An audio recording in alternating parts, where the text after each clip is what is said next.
নমস্কার viewers, finance with Malay চ্যানেলে আপনাদের স্বাগত। আপনারা অনেকেই ভাবছেন যে স্টকের আলোচনা করতে করতে, স্টক সম্বন্ধে বলতে বলতে হঠাৎ কেন এই চ্যানেলে বিভিন্ন টেকনিক্যাল বা জটিল অঙ্কতে আমি এলাম। দেখুন, এটা বলতে গেলে আমাকে বলতেই হয় কিছু কথা। ইনভেস্টমেন্টটা এমন একটি জিনিস যেখানে আপনাকে ধৈর্য রাখতে হবে। কেমন? আপনার মনে হচ্ছে যে কোনো একটি স্টকের চার্ট দেখে বা কোনো একটি স্টকের রেজাল্ট দেখে যে এই স্টকটি বোধহয় ছুটবে, কিন্তু এভাবে দাদা ইনভেস্টিং করা মুশকিল। আসলে ইনভেস্টিং করতে গেলে সার্বিক বিষয় বুঝতে হয়। আমি ব্যাপারটা একটু খুলে বলি। ধরুন, একটি কোম্পানির গ্রোথ বাড়ছে, গ্রোথ হচ্ছে, অ্যাকচুয়ালি সেলস গ্রোথ হচ্ছে, প্যাট গ্রোথ হচ্ছে, সব ভালো, কিন্তু দাদা ওই স্টকটির পিই এতই বেশি এবং সেই রেশিওতে গ্রোথ এতটাই কম, তার ফরওয়ার্ড পি কমে যাচ্ছে। বুঝতে পারলাম না আমি। ধরুন একটি স্টকের পিই 100, পিই 150 বা 120, সেই স্টকটির গ্রোথ আপনার year on year growth rate 10%, 15%, 20%। আমি দাদা সেই স্টকে আমি ইনভেস্ট করতে রাজি নই। অন্তত 30-40% গ্রোথ লাগবে। যে স্টকের পিই 100, সেই স্টকে আমি 30%, 35%, 40% গ্রোথ যদি না পাই এবং তার ফিউচার আউটলুক বা ম্যানেজমেন্ট থেকে যদি কোনো একটা আমি নেগেটিভ কথা শুনি, তো সেই স্টকে আমি নতুন করে ইনভেস্ট করতে রাজি নই। হয়তো অ্যাড তো করবোই না, হয়তো কিছু পরিমাণ আমি কাটতেও পারি। তো এখন যে স্টকগুলি আমি দেখছি, সম্ভাবনাময় স্টক নেই তা বলবো না, আছে। তা আমার র্যাডারে ঠিক এখন নেই বেশ কিছু স্টক, যেমন ধরুন যথার্থ হসপিটাল এক্সপেনশন করছে, 9টা থেকে বেরিয়ে এসে আরও এক্সপেনশন করছে, ভালো কথা। ধরুন আরেকটা স্টক, যেমন ধরুন আমি এর উপর খুব বুলিশ, আমি ব্যাংক অফ বরোদা খুব bullish, Ujjivan small finance bank খুব বুলিশ।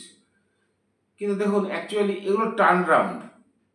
আমরা জানি যে 24 সালে মাইক্রো ফাইন্যান্সে একটা চরম সমস্যা হয়েছিল, তো সেখান থেকে টার্ন অ্যারাউন্ড করছে কোম্পানিগুলি, একটু একটু করে উন্নতি করছে।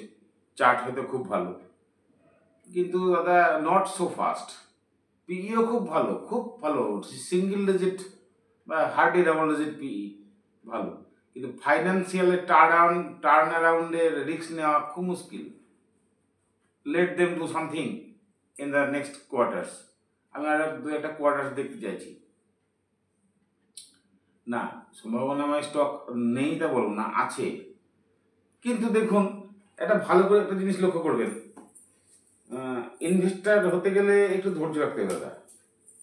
সুইং ট্রেডিং করুন, সমস্যা নেই, সে আপনি যে কোনো কন্ডিশনে আপনি ইন্ডেক্স প্রত্যেকটা আপনার দেখে চার্ট দেখে করতে পারেন।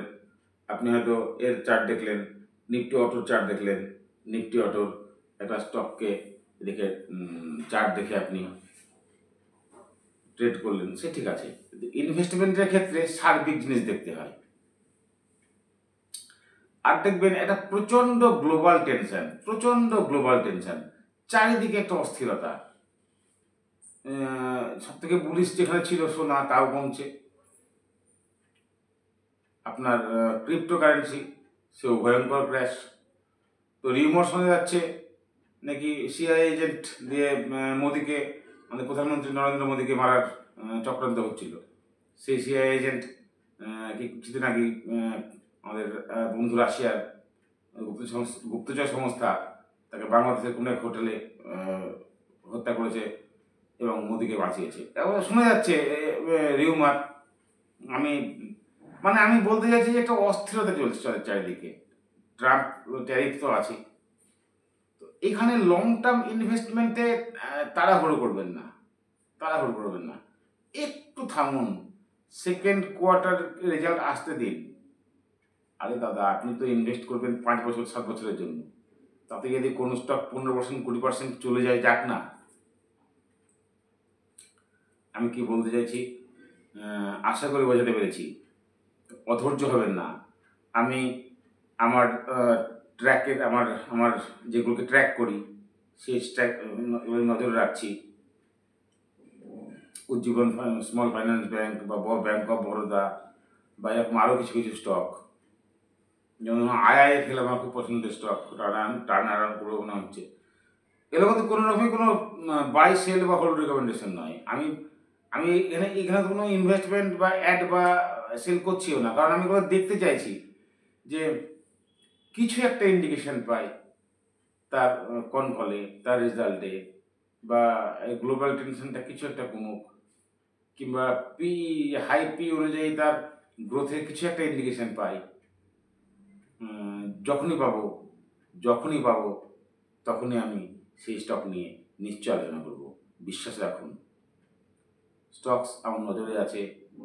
আমি শুধু একটু অপরচুনিটি খুঁজছি, একটু সুযোগ খুঁজছি, যে এই মুহূর্তে ভ্যালুয়েশন অনুযায়ী আমার ঠিকঠাক বলে মনে হচ্ছে না। রেজাল্ট আসতে দিন, গাইডেন্স আসতে দিন।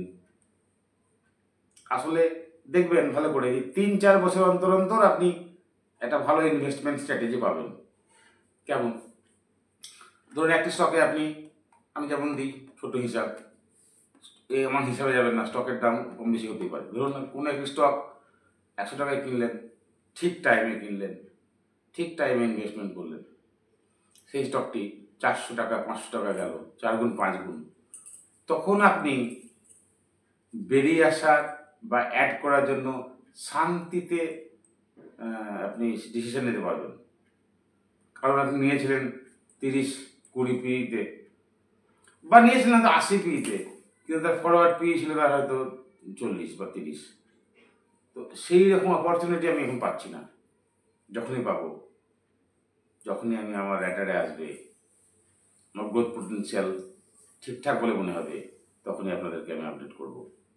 হ্যাঁ, হতাশ হবেন না, ধৈর্য রাখুন, সঙ্গে থাকুন। নমস্কার।